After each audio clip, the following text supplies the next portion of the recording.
मी एक गोष्ट नेहमी सांगत असतो. एकदा काय झालं, एक बगदाद शहरातली घडलेली गोष्ट आहे. बगदाद शहरामध्ये आणि एक सद्गुरू होते जेहूद नावाचे, सुफी संप्रदायाचे, आणि निघाले होते रस्त्याने. निघता निघता घोड्यावर बसून बाजारला जायचे. आठवड्याचा बाजार आपल्याकडे सुद्धा आता खेड्यापाड्यामध्ये आता हळूहळू ते बाजार कमी होत चालले. पण शनिवारचा बाजार, रविवारचा, अजून खेड्यापाड्यामध्ये आजूबाजूच्या परिसरातली माणसं तिथे जातात. पंढरपूरला रविवारचा बाजार आहे, आजूबाजूची किंवा मंगळवार, मग आजूबाजूची भाजी भरपूर येते, त्या दिवशी स्वस्त, असा बाजारचा दिवस असतो. तसे ते बाजाराला निघाले होते घोड्यावर बसून. एका ठिकाणी आलं ते घोडं आणलं, जागा सोडली ना घोडं. ते म्हणले बेटा, चांगला सत्पुरुष होता, म्हणले बेटा तू क्या हो गया तेरे को आज? अरे आगे क्यों नहीं जाते? चलो बेटा, चलो बेटा, चलो बेटा. शेवटी उतरले. जाऊ दे म्हणले, माझं उदं झालं असेल तुला, चल ना, आता मी तुझ्या पुढे चलतो, तू माझ्या मागे चल. चलो बेटा, चलो चलो चलो चलो चलो चलो चलो चलो. बेटा काय हले ना, ते लगाम धरला तर ते असं करते. अरे म्हणे बेटा क्या हो गया तेरे लिए, ऐसा क्यों करते हो? मग तिकडे लक्ष तोंड केलं, बघितलं विरोध. अरे अरे अरे तेरे को जल चाहिए, चलो चलो पाणी चाहिए, चल. आणि याला तिकडे काय वेगळे बादलीवर पाणी काढलं, पिले बेटा, पिले बेटे. अरे क्या हो गया, मेरे को बैठने नहीं देता, अगल प्रवास नहीं करते, जलपान नहीं करते. अरे क्या हो गया बेटा तेरे? मग त्याने तिकडे बघितलं. रवाना एका साधक त्या झाडाखाली आत्महत्या करतो. आयुष्यभर परमार्थ केला पण काही मिळालं नाही. तुम्हाला कोणी सांगितलं काही मिळवण्याकरता परमार्थ करायचा असतो? काही मिळवण्याकरता परमार्थ करायचाच करायचा नसतो. जे नको आहे ते घालवण्याकरता परमार्थ करायचा असतो. नको आहे ते गेलं की आहे ते दिसतं. माझं बोलणं कळलं का? तुम्हाला कोणी सांगितलं की काही मिळवण्याकरता परमार्थ? संतांचा मिळवण्याकरता परमार्थ नसतो. मिळवणी मिळतची असे, समुद्री गंगा जळ जैसे, आणि मी होऊनी मद तैसे सर्वस्वे बदत. मिळवून मिळणं, मिळवून मिळणं, मिळवून मिळणं, याच्यातच संप्रदायाची मजा आहे. आणि शेवटी बघितलं, अरे म्हणे बेटा ऐसा बात आहे, चलो चलो चलो. गेला तिथे, गेला बरोबर तेव्हा सावध केला, रे बुद्धू क्या करते हो? काय म्हणे, एवढ्या वर्ष साधना केली, सगळं फुकट गेलं आयुष्य. अरे बेटा कुछ नहीं कुछ नहीं कुछ नहीं कुछ नहीं, हाँ तेरा क्षण तो आ गया. जिंदगी भर तूने तो तपश्चर्या की, उसका सफल दिन आज आ गया. आणि डोक्यावर हात ठेवला. काही नाही, असं कनेक्शन लावलं की कनेक्शन आलेलं असतं, फक्त ते सॉकेट घालायचं आणि बटन दाबायचं. आता तिचे कनेक्शनच आलेलं नसतं, ते निराळं असतं. किती ग्रंथ वाचन, किती पोथ्या वाचा, कनेक्शनच नाही. पुढे काय, पुढे काय? इथे काही नाही, सगळं तयार होतं. काय घरामध्ये सुद्धा आपल्या बघा सगळी लाईट तयार असते, पण मेन मधून आलेलं नसतं. आणि मेनचं कनेक्शन झालं की नुसतं दाबलं की, तसं गुरु हा मेन कनेक्शन आहे. एवढं शिल्लक होतं. यांनी काहीच केलं नाही. हात ठेविला मस्तकी आणि देवोनी प्रसाद केले सुखी. पुढच्या ऐकण्यासारखी मजा आहे त्या गोष्टीमध्ये. असा ठेवावा बस. मिल गया. कहा तुझे आहे तुझं पासी, तरी तू जागा चुकलास. प्रभूची प्रेम प्रतिती प्रकट झाली. बस इथेच हात धरून बसला. वाह वाह वाह वाह वाह. झालं काम झालं. शेवटी म्हणाले, यहां हम आते आदि देखो, कुछ तकलीफ हो तो मेरा नाम जेहूद है, मैं बगदाद का रहने वाला हूं. कुछ गडबड हुई तो मेरे पास आहे. तो काय म्हणणार माहितीये का, आता तुझ्याकडे याची गरज काय? आत्ताच तर तू माझ्याशी गाठ खोलून गेलीस ना तिच्याशी. अरे तूने तो अभी मिलाया उनके साथ, अभी तेरे पास आने की गरज क्या है? तो मला उद्धटपणा वाटेल. गुरुनी उचलला आणि मिठी मारली, बस पास झाला म्हणजे रास सुदिन होय साधकास. जरी ती अनायासी भेटली, गुरुलाही माहित नव्हतं याला भेटायचंय, त्यालाही माहित नव्हतं की गुरु भेटेल, पण तो क्षण आला, सद्गुरु आपाई साधले. ज्ञानेश्वर महाराज ज्ञानेश्वरी पितात, अरे सद्गुरूची वाट पाहायची गरज नाही, तुझी तयारी कर. ज्या दिवशी जो क्षण ठरलेला आहे त्या दिवशी येऊन कळसावर बसतीलच. सुदिन होय साधकासी, विना खटपट, विना खटपट आपोआप येऊन बसतील. म्हणून लक्षात ठेवा, साधना करण्यात महत्व नाही, तर तो सुदिन यावा की ज्या दिवशी सद्गुरुरायाची भेट आपल्याला होईल.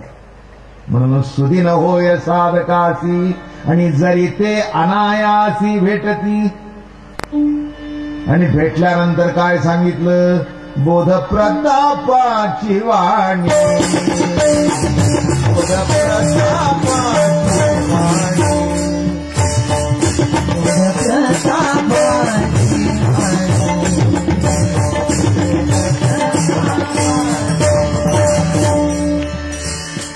गरजविती गुणी,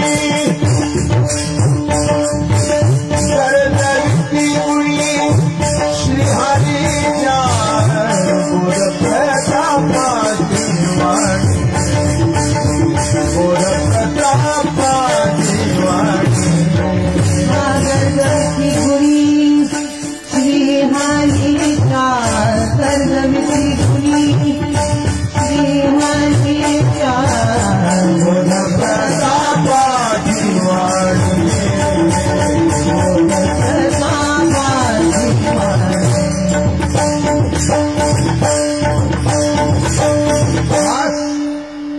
काही नाही, कशाला भेटू म्हणे. आता काय मजा आहे, काय मजा आहे याच्यामध्ये. वैषम्य वाटलं नाही, आनंद वाटला की माझा शिष्य आता गुरु झाला. जो शिष्य होता तो आता शिष्य राहिला नाही, तर तो आता गुरु झाला. आनंद झाला, आनंद झाला. बोध प्रतापाची वाणी. वाण्या पुष्कळ आहे, त्याला काय त्रुटी आहे बरं का, पण अशी वाणी असावी की शब्द कसे कसे ब्रह्मरसाचे पारणे. ज्या शब्दातून ब्रह्मरसाच ती अक्षरे नव्हती रेखा, ब्रह्म साम्राज्य दीपिका. अर्जुनाला चित्कळा उजळल्या श्रीकृष्ण, अक्षरे नव्हती रेखा. म्हणून तुकोबाराच्या वाङ्मयाबद्दल एकच सांगतो, ज्या अक्षरातून अक्षर परब्रह्म अक्षर होऊन भेटतं त्याला काही साधी अक्षर म्हणावी. ती अक्षरे नव्हती रेखा, मग काय म्हणावं? ब्रह्म साम्राज्य दीपिका. नाही का? ठीक आहे, बाराखडी आहे का? आई महाराज बसलाय आयुष्यावर.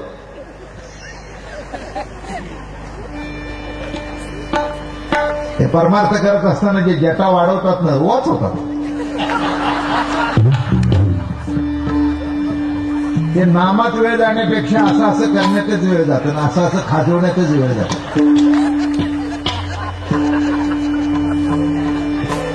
सध्या बायका बॉपकट करायला लागल्या की बरं झालं.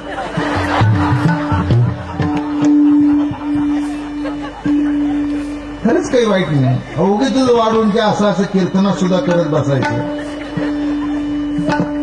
नाही तर कीर्तनातून ती ऊ चालत चालत मागचीच्या साडीवर यायची, मागचीने मग असं करायचं.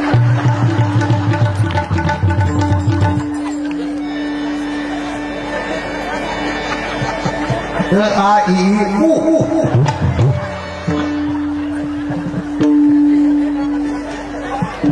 आता कशाला याच्यात नको ते ही असली बाराखडी खडी फोडायची कशाला पाहिजे. बोध प्रतापाची वाणी. बोध, त्या शब्दामध्ये सुद्धा बोध होता. प्रतीती होती, अनुभूती होती. बोध दिला मद संगे. लक्षात ठेवा, जे पालटतं ते शास्त्र, ज्याच्यात फेरफार कालानुसार होत असतो ते शास्त्र. कितीतरी शास्त्रीय वचन बदलत गेली बरं का. विज्ञान बघा, शास्त्रच आहे, किती बदलतं, दिवसाला बदलतंय. काल जो सिद्धांत होता त्याच्यापेक्षा वरचा शोध लागल्यानंतर खालचं मोडीत काढलं. कॉम्प्युटरची सध्या अवस्था अशी आहे. वाना आम्ही एक 60-65 हजारला कॉम्प्युटर घेतला. पुढच्या वर्षी त्याला 20,000ला सुद्धा गिऱ्हाईक येईना. अहो मी म्हटलं आम्ही उघडलं सुद्धा नाही. आमची अक्कल तेवढी, आम्हाला फक्त झाकण उघडता येत होतं, पुढचं काहीच कळत नव्हतं.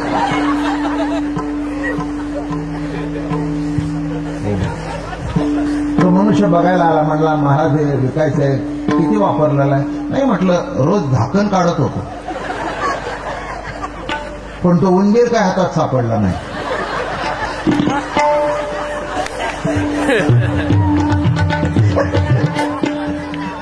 ते असं ते माऊस म्हणतात ना काहीतरी, ते काही हातात सापडलं नाही.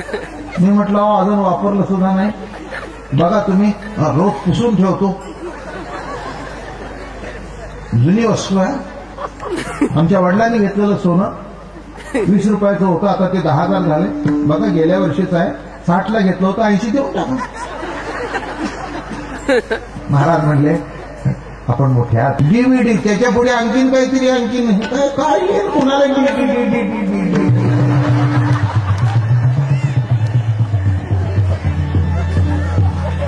म्हणजे काय येईल काही कळतच नाही आपल्याला, तर काही अक्कलच नाही.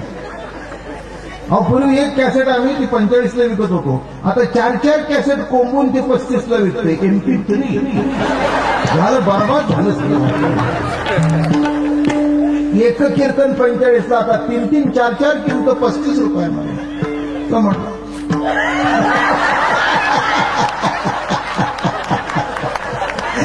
माऊस कळलं का. शास्त्र असं बदलत असतं. बघा, कोणत्याही शास्त्राचं कोणाशी जमलं नाही, म्हणून षडदर्शनाचं रूपांतर त्या गणपतीच्या हातात केलं. विसंवादे शोभिती हाती.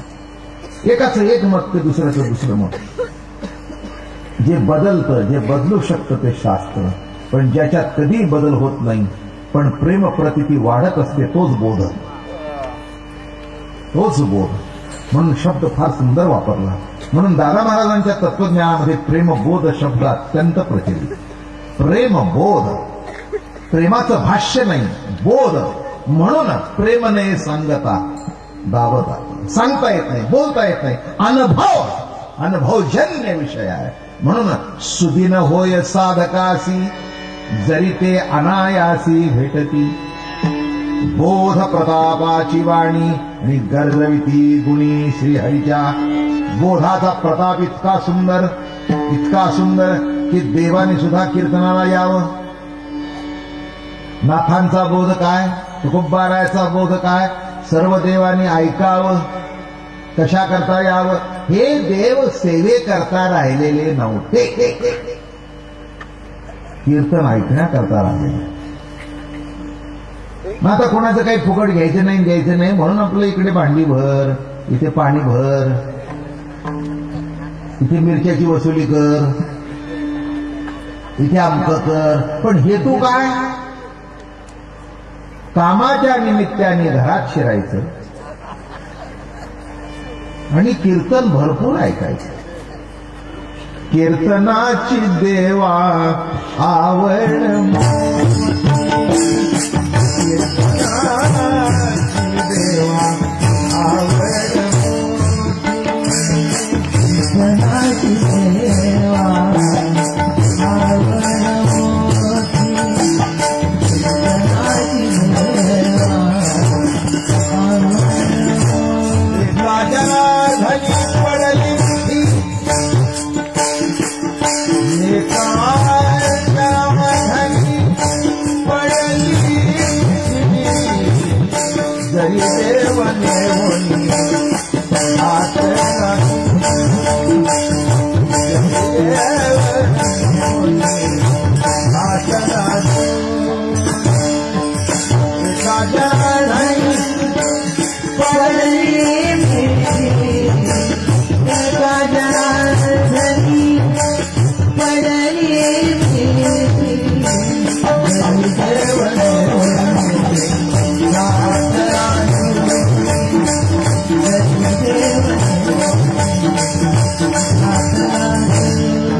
तुकारामांचं कीर्तन ऐकण्याकरता, तुकोबारायचं कीर्तन ऐकण्याकरता. नाही तर नामदेवरायचं ते एवढी गोडी का? नामदेव कीर्तन करी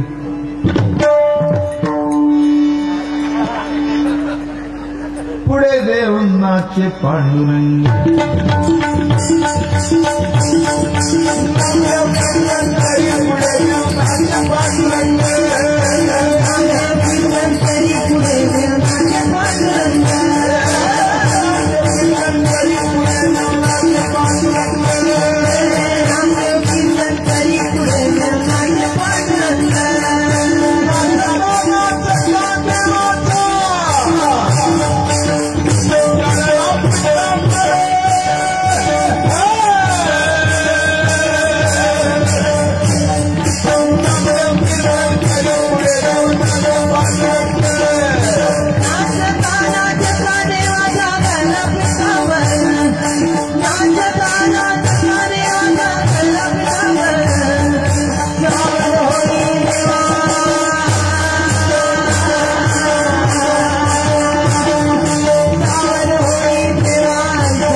कळलं का का देव आला तो?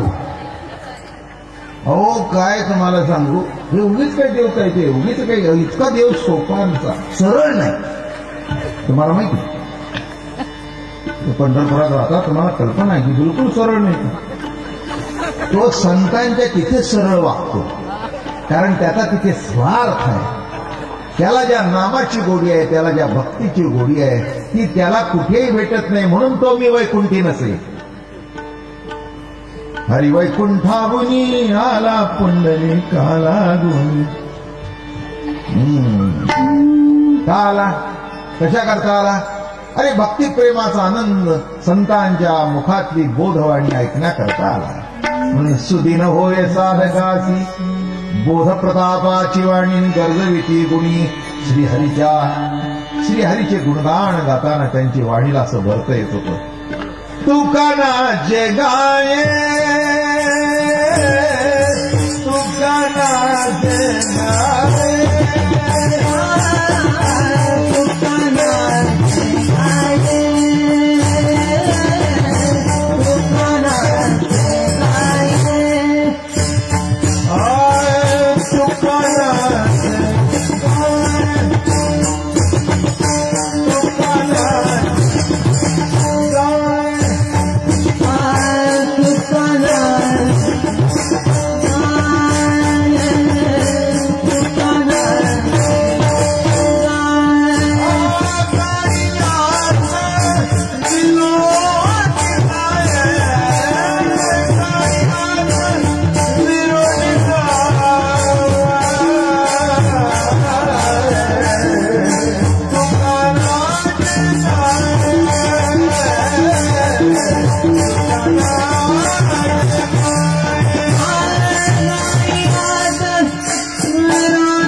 तुम्हाला सांगू. हरीचे गुणगान गाऊन असं त्या वाणीला फ्लोर आला. तुम्ही कधी बघितलंय का?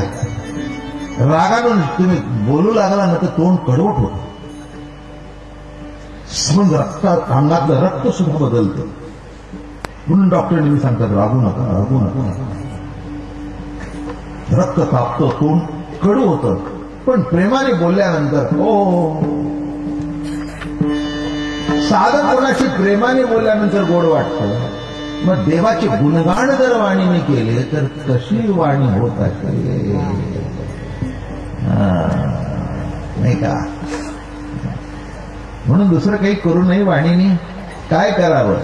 रामकृष्ण हरी जय जय रामकृष्ण हरी रामकृष्ण हरी जय जय रामकृष्ण हरी हरी हरी हरी हरी हरी हरी हरी हरी हरी हरी हरी हरी हरी रामकृष्ण हरी जय जय रामकृष्ण रामकृष्ण हरी जय जय रामकृष्ण रामकृष्ण हरी जय जय रामकृष्ण हरी रामकृष्ण हरी जय जय रामकृष्ण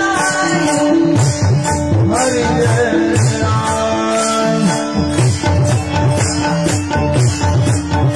हरि हरि हरि हरि हरि हरि हरि हरि हरि हरि हरि रामकृष्ण हरि जय जय रामकृष्ण हरी जय जय रामकृष्ण रामकृष्ण हरि जय जय रामकृष्ण रामकृष्ण हरी जय जय रामकृष्ण रामकृष्ण हरि जय जय रामकृष्ण रामकृष्ण हरि जय जय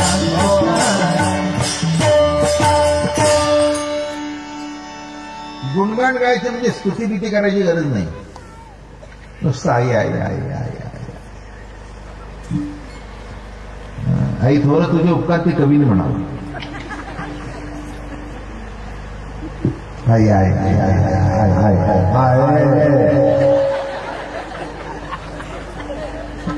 काय म्हणायचं? आईला आई म्हणून हाक मारणं हेच तिचे गुणगान. माझं बोलणं कळलं का? तिला घ्यायची स्तुती. आई तू फार थोर आहेस. मी त्याला पचतोच का?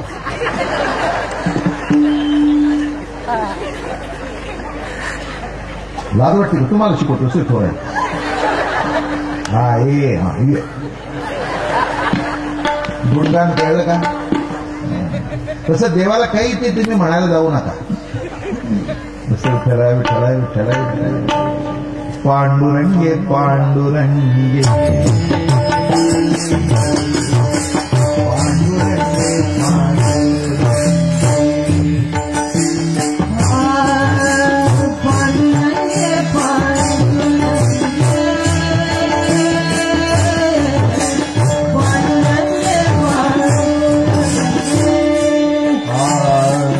माझे गंगे मामुली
पांडुरंगे पांडुरंगे पांडुरंगे झाली गुणगान.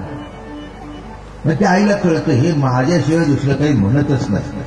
तसं विठ्ठल विठ्ठल विठ्ठल विठ्ठल विठ्ठल विठ्ठल विठ्ठल म्हणणं हे त्याचे गुणगान. म्हणून बोध प्रतापाची वाणी गर्जविती गुणी श्री हरीच्या. असं म्हणल्यावर काय होईल? ऐकती त्यांचे हरे पाप निरसे ताप त्रिविध. जे ऐकतील त्यांचं पाप नाहीसं होतं आणि त्रिविध ताप म्हणजे कशाला बोलवले मी? काय त्या पापाची नाहीत ते कशाला बोलायचं? कसलं पापण राहिलं? एवढ्या वर्षी परमार्थ करून कुठे पाप शिल्लक राहतं का? देवाने पापा घेतल्यावर मला सांगा पाप शिल्लक राहतं का? देवाने तोंडावर हात फिरवल्यानंतर सगळं पाप संपलं. आलं का लक्षात? म्हणून सकाळी पापे गेली दिगंतरी, आंघोळ केल्यानंतर नाही, वैकुंठ पंढरी देखलिया. आणि तिकडे बुडल्यानंतर मग ते धुवून जायचं आणि पुन्हा यायचं, धुवून जायचं पुन्हा यायचं. याचं पाप धुतलं जातं, पण दुसऱ्याचं वाहून त्याच्या अंगावर येतं.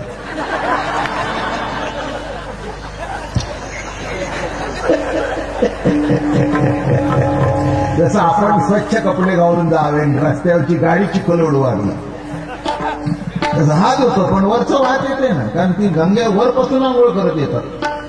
मग ते वाहतं पाणी असल्या कारणाने ते पाप कुठेतरी आदळायला बघतंच, ते बघतं हे आत्ताच धुतलेलं आहे बरं, चल ठीक आहे. म्हणून पंढरीमध्ये तसं काय नाही. सकाळी पापे गेली दिगंतरी, वैकुंठ पंढरी देखलिया, हे वैशिष्ट्य आहे. म्हणून तिथे पाप बीप धुण्याचं म्हणण्याचं काही भानगड नाही.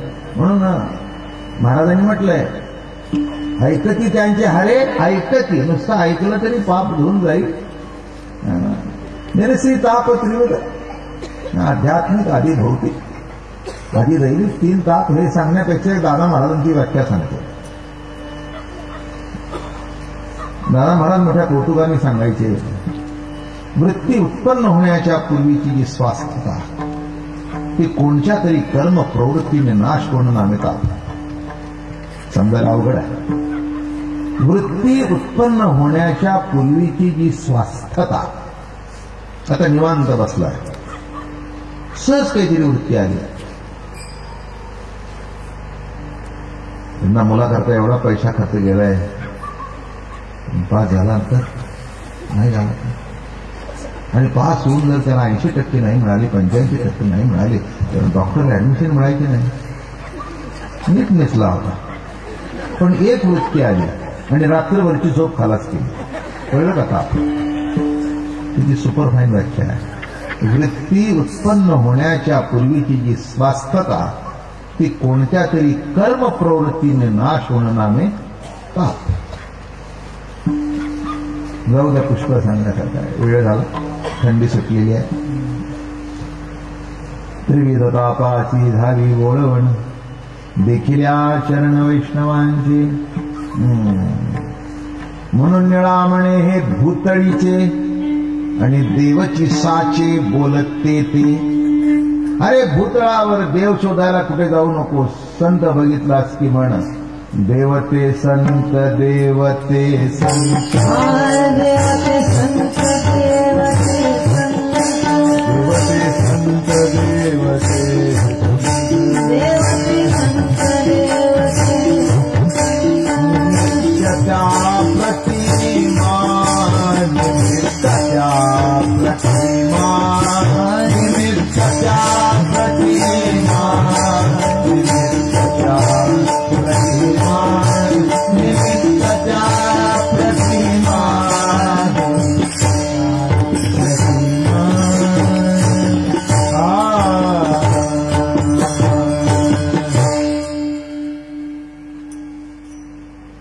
निळामणे भूतळीचे देवची साचे, देवची साचे बोलते देवची साचे.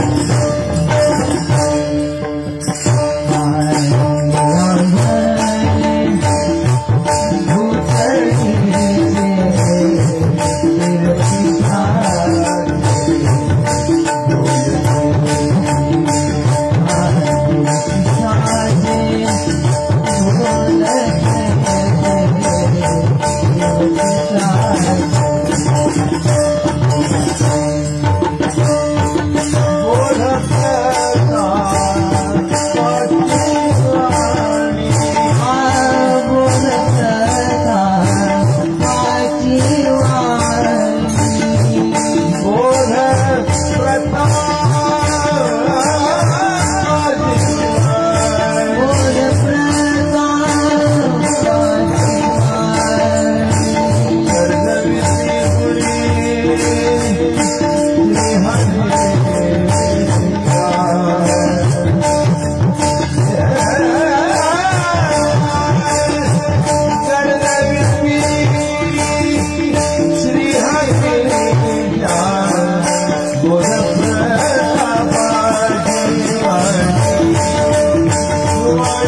उद्या सकाळी नेहमीप्रमाणे भजन होईल.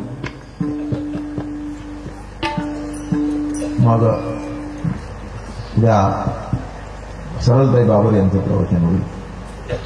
कीर्तन भगवतीताईचं होईल. परवा काल आहे. परवा सकाळी जगन्नाथ महाराज पवार यांचं प्रवचन होईल आणि काल्याचं कीर्तन होईल. 8 ते 9 त्यांचं प्रवचन, 9 ते 11 माझं कीर्तन. आणि असं या कळसावर आरूढ झालेल्या जगद्गुरू तुकाराम महाराजांच्या महोत्सवाची सांगता होईल. या उद्या सकाळी भजन नेहमीप्रमाणे 9 ते 11 चालतं. हो, उद्या भाववेडी मीरा हा एक कार्यक्रम आमच्या फडावरची जे शिष्यच आहेत प्रज्ञा गोखले आणि त्यांची किती वाजता येतो? माझ्या कीर्तनानंतर. कीर्तनानंतर म्हणजे त्या तयारीने या उद्या. मीराबाईची 20 भजनं आहेत आणि त्याच्यावर 10 का 15 याच्यावरती कथक नृत्य आहे. असा उद्याचा तो कार्यक्रम आहे. साधारण 6 ते 8 कीर्तन झालं की लगेच तो कार्यक्रम सुरू होईल आणि मग जेवण होईल. नंतर मग जेवणाला इकडे तिकडे माणसं गुंतली की मग इकडे तिकडे म्हणजे ते सगळं इकडे गेलं तिकडे गेलं तिकडे गेले इकडे आलं. मग ती माणसं एवढ्या लांबून करायला यायची म्हणून मी ती नंतरची भजनं ठेवत नाही. तुम्ही गंमत बघा, कीर्तनाला 10,000 माणूस असेल तर त्या भजनाला 10 सुद्धा नसतात. पण ते उगीच त्या संगीत भजनाचे वेळ आहे. माझ्याकडे सगळे मागे लागतात. तुमच्या उत्साहात मला बोलून काय तुमची फजिती करू? खरंच ही वस्तुस्थिती होती. मी अतिशोक्ती बिलकुल सांगत नाही. अगदी जुन्या काळातले नामांकित गायक, मी नावं सांगत नाही, काळाराम मंदिरला माझा कार्यक्रम झाला. जुन्या काळातली गोष्ट सांगतो. अधिक मासातला सप्ताह, सबंध पटांगण, तिकडे आजूबाजूला 15 ते 20,000 समाज आणि कीर्तन झाल्यानंतर तुम्हाला सांगू 10 सुद्धा माणसं नव्हती आणि एकमेकाला वाहवा म्हणत होते. आणि मला ते वाईट वाटतं, मला ते खपत नाही, माझ्या स्वभावात न बसणारी गोष्ट आहे. पण प्रत्येक भजनवाला म्हणतो एवढा मोठा सप्ताह होता आम्हाला बोल. अरे बाबा कशाला बोलू तुला? एवढी बहिरवी ऐकल्यानंतर तुझी आसावरी कोण ऐकतं?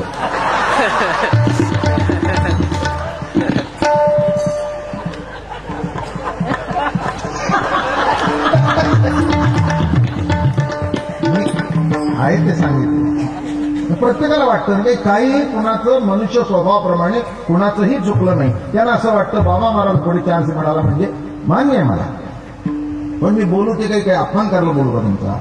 आणि हा माझा अनुभव आहे. चांगले चांगले गवळे बोलवले तर कुणी ऐकायला, कीर्तन ऐकलं तर कोण? हा समाजच निराळा. हा कीर्तन वेळा समाज आहे. ते तुमचे साम गम गम गम गम गम गम गम गम गम राम राम राम राम राम कृष्ण हाय.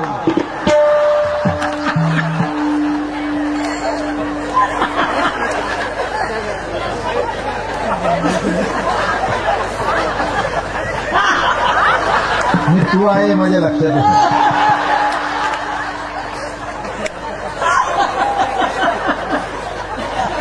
कशा करता मी आहे ते सांगतो, म्हणजे तुम्ही वाईट वाटून घेऊ नका. म्हणजे खरंच प्रत्येक उत्सवाच्या अगोदर तुमचं ठेवा अरे काय बाबा ते. बरं पुन्हा मला एक पटातली नियम आहे, कोणताही कार्यक्रम असेल तर मी अटेंड करतो, मी चुकवतच नाही. माझा नियम आहे, मी खुर्ची टाकलेली असते, हालतच नाही मी. आता एवढं कीर्तन करून पुन्हा याचं बसायचं म्हणजे आलं का माझ्यावर पडते? म्हणून ह्या भानगडी करत नाही. म्हणून उद्या कीर्तन झाले की लगेच एवढे येत आहेत थोडंसं बसा म्हणून अगोदरच विनंती करतो. नाहीतर तुम्ही जर म्हणलं आम्हाला मीरा माहिती आहे तर झालं की माझं वाटोळ. म्हणून उद्या 6 ते 8 आणि लगेच जोडून त्याला कार्यक्रम आणि जेवण त्याच्याकरता नंतर म्हणजे भूक पण चांगली लागेल. त्याच्याऐवजी नाश्ता ठेवू, त्यांची तयारी होईपर्यंत नाश्ता करा. काय ते बघून घ्या तुम्ही. गुरुराया आशीर्वाद द्या. तुकाराम तुकाराम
झोकून गेले, पुन्हा तिथून हल्ले नाहीत, चरण धरून राहिले. तरी पण सूक्ष्म अहंकार कुठेतरी अजून शिल्लक होता भाषेचा. ह्रस्व दीर्घ शुद्ध अशुद्ध अनुस्वार याचा कुठेतरी सूक्ष्म अहंकार. आणि जगद्गुरु तुकाराम महाराज बाळक्रीडा सांगत होते. उत्तम लेखक मिळाला, जगनाळे केली, गंगाधर वगैरे होतेच. आणि बाळक्रीडा सांगत असताना तुकाराम महाराज म्हणाले, श्रीकृष्णाचे मुख मलिन यशोदे कडिये गोपाल. रामेश्वर भट्टांना वाटलं की अमल आत्मा जो परमात्मा त्याचं मुख मलिन कसं असू शकेल. मैयाने काठी उगरली म्हणून त्याचं मुख म्लान झालं होतं. पण म्लान हे जोडाक्षर असल्या कारणाने महाराजांच्या तोंडून चुकून मलिन शब्द गेला. आत्मा अमल आहे आणि तिथे त्यांनी म्लान लिहिलं.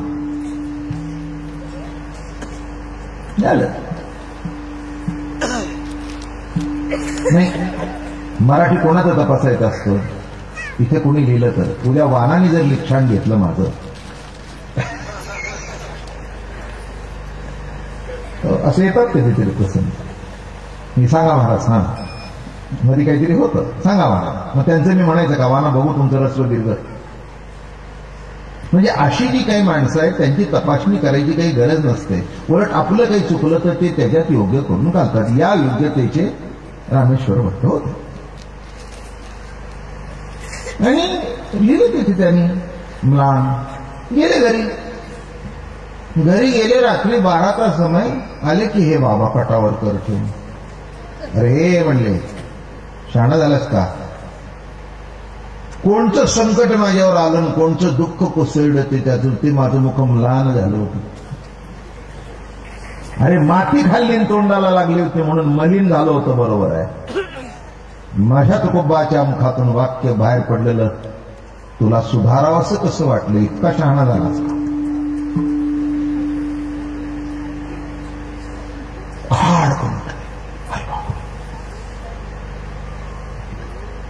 चुकलं पांडुरंगा, मी अजून रस्व दीर्घामध्ये अडकलो होतो म्हणून दीर्घ झालं सगळं, लांब गेलो. आता कळलं जगद्गुरु तुकोबारायच्या मुखातून माझा पांडुरंग होतो.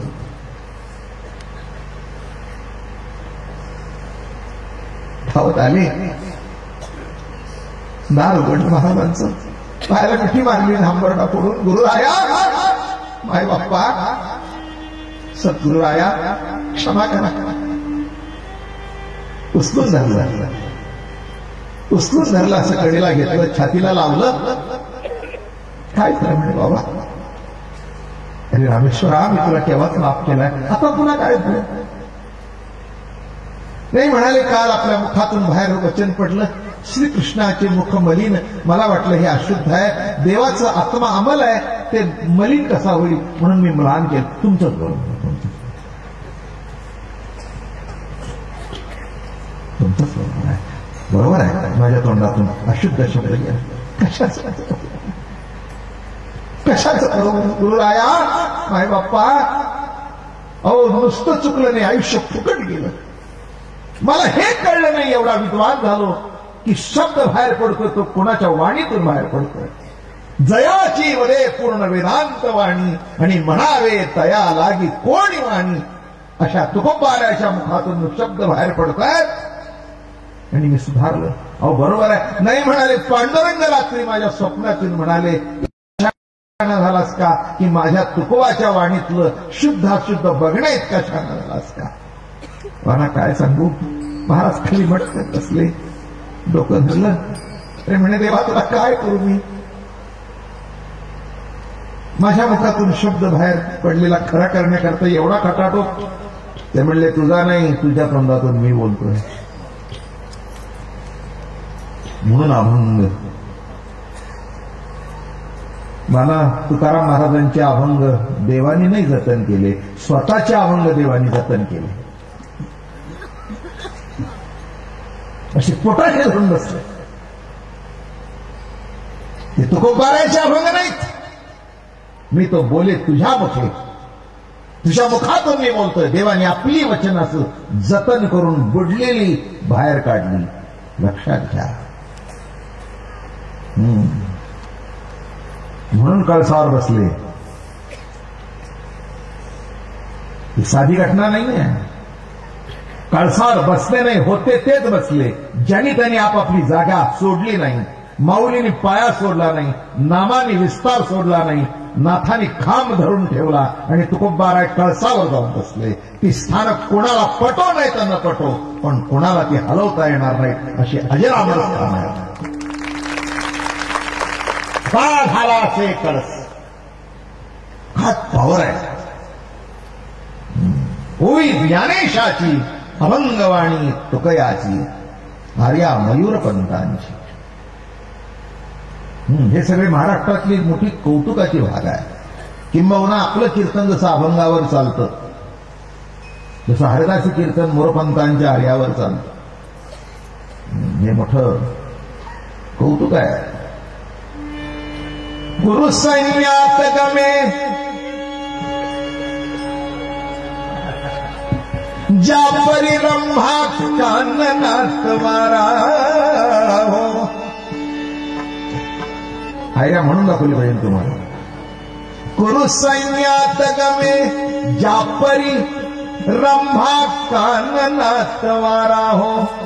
विजय श्री देवनी परिरंभा काननात वारा हो. रामा त्योहार हावनी वैसे पार्थ सुभद्रारथी जसा पाटी. रुचिरक्षुधित ब्राह्मण हा म्हणताही वाढल्या ताटी. राम राम हरे हरे राम राम हरे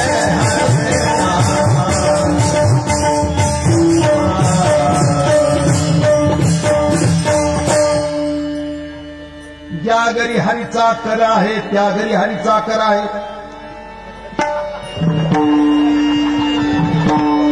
जरा किस्से तुम्हालाही ठाऊक पाहिजे नाही का. मोठी सुंदर आर्या, ती पहिली तर फार सुंदर आहे बघा. कुर सैन्यात गमे ज्या परी रंभा काननात वारा हो. तेच वाक्य पण अशी फोडून. कुर सैन्यामध्ये अभिमन्यू कसा दिसत होता, काननात वारा हो. केळीच्या वनामध्ये असा वारा शिरावा, असा तो कुरु सैन्यात गमत होता. कुरु सैन्यात गमे ज्या परी रंभा काननात वारा हो. विजय श्री देवनी परिरंभा कान नातवारा हो. भीष्माचा जो नात, एवढी ज्याची ताकद आहे अशाला विजयश्री का त्या नातवाला भीष्माच्या न राहो. विजयश्री देव परिरंभा म्हणजे आलिंगन. विजयश्री देवनी परिरंभा का न नातवारा हो. त्याला म्हणतात मोरोपण. बर का. साच आणि मवाळ, मिथिले आणि रसाळ, शब्द जैसे कल्होळ अमृताचे ज्ञानेश्वरी. भले तरी देऊ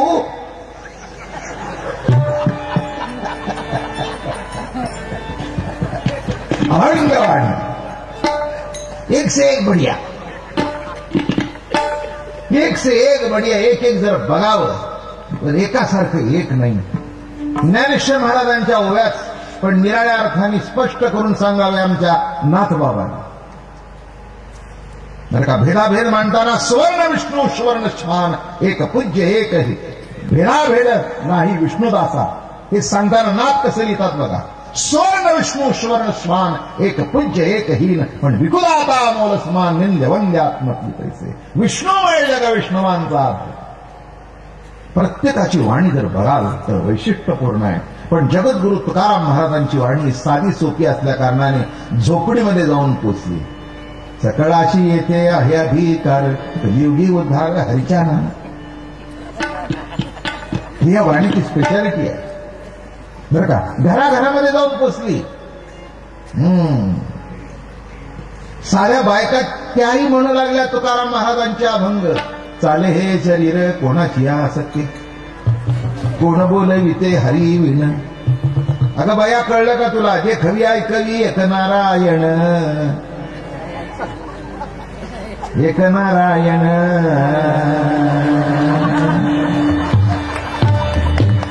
असं पाय पसरून अगदी एक नारायण. खरंच आहे. हे पुन्हा पुन्हा पुन्हा हे जीवनाचं जातं फिरतंय. नको तो घास घालू नकोस. हे त्याच्या सक्तीने चालतंय. असं जातं फिरलो. मजा आहे मोठी. म्हणून ज्याच्या जीवनामध्ये अशी अभंगवाणी आली, असे शब्द प्रगट झाले, सुदिन होय साधकाशी. लक्षात घ्या कशाकरता एवढी मांडणी केली. कोणाचे शब्द? जे शब्द पांडुरंगाने धरून ठेवले. ही साधी वाणी नाही. असा वाण जगतामध्ये प्रकाश झाला नाही अभंगाचा. अनेकांनी अभंगाच्या रचना केल्या, पण अभंगवाणी म्हणावी तर तुकोबारायचीच, ओवी म्हणावी तर ज्ञानोबारायचीच, आणि आर्या म्हणावी तर मयूरपंताचीच. त्याच्याशिवाय दुसरा कोणी म्हणू शकत नाही. एवढा अधिकार. पण एक आहे, आर्या ही विद्वानांच्या मध्ये प्रिय झाली आणि अभंगवाणी सामान्यापासून असामान्यापर्यंत प्रिय झाली. कारण हे कळायचं कसं? कुरुसैन्यात गमे या परिरंभा कानना. अवघडच. कारण का? मराठी होतं, पण संस्कृत अधिष्ठित मराठी होतं. जसं खाडीलकरांची नाटकं, ती पद सुद्धा लवकर कळत नाही. काय जुन्या नाटकातली जी त्यांची खाडीलकरांची जी पदं आहेत तेव्हा ती अगदी संस्कृत प्रचूर असल्या कारणाने त्याच्यातले काही काही अर्थ समजून घ्यावे लागतात.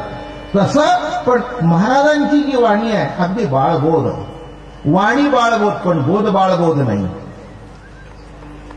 जी परमार्थातली बाळा असतील त्यांना बोध व्हावा आणि त्यांनी जाणतं व्हावं आणि पुन्हा नेणतं व्हावं, अशी ही वाणी जगद्गुरु तुकोबारायची. म्हणून असे तुकोबाराय ज्याला भेटतील, सुदिन होय साधकासी. आम्ही साधन करतो याला महत्व नाही, पण सद्गुरु भेटणं ही साधकाच्या जीवनातली आनंदाची आणि परिसीमेची घटना आहे. कितीही करा, पण एक सांगतो तुम्हाला, कोणीतरी गुरु भेटावाच लागतो. आणि त्याचं थोडं जे सांगणं आहे ना, त्याच्याने फार फरक पडतो. थोडं. आता हे माझा फोटो काढलाय, मी अजून काही नीट बघितलं नाही, पण त्याचा होठ जरा वर करा, काय होईल बघा. तुम्हाला वाटत असेल माझ्या ओठावर विषय नाही, तिथे काढा, बघा काय होईल. जरा नाक ते जरा जरा वर करून बघा काय होईल, नाही तर खाली ओढा. जास्ती फरक करायची गरज, थोडा किंचित फरक करा. फरक झाला होता. एक आला त्यांनी नीट केलं, चटकून बाबा महाराज झाले. ते म्हणले काय रे, 6 दिवस मी आपण झालं नाही, तू नुसतं असं केलं. म्हणलं तेवढंच बाकी होतं. माझं बोलणं कळलं का? त्याच्यानं तो सद्गुरू आहे, नाही का? काल दादा महाराजांचा पुतळा वानाने सकाळी बघितला, बघून आले. मला म्हणाले, बाबा महाराज इतका बिट्टू केलाय, काही काही असं म्हणायला जागा नाही, याच्यात काही शिल. खरी कला तिथे आहे. माणसाला वाटतं होट जास्ती बाहेर का आला, वर काय? अरे जसा आला बाहेर का, आपल्याला काही त्याला नटवायचं नाही, आहे तसं काढायचंय, म्हणजे बाप ओळखेल. का आपला बाप ओरिजिनल काळा असेल तर फोटो काढताना पेंटिंग मध्ये गोरा काढावा.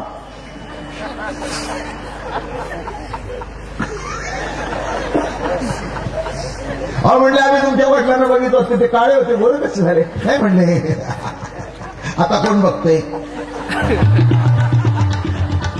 म्हणले कोण बघत नाही तरी तुझी आई म्हणत होती, काढलाय लेखाना फोटो पण बा दिसत नाही.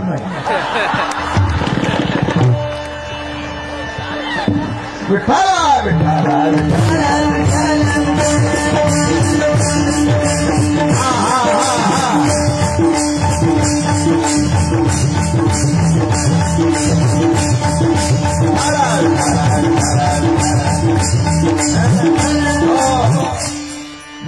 टाकण्याकरता गुरु लागतो की नाही? मोहरी टाकण्याकरता गुरु लागत नाही, ती कोणची बाई टाकते.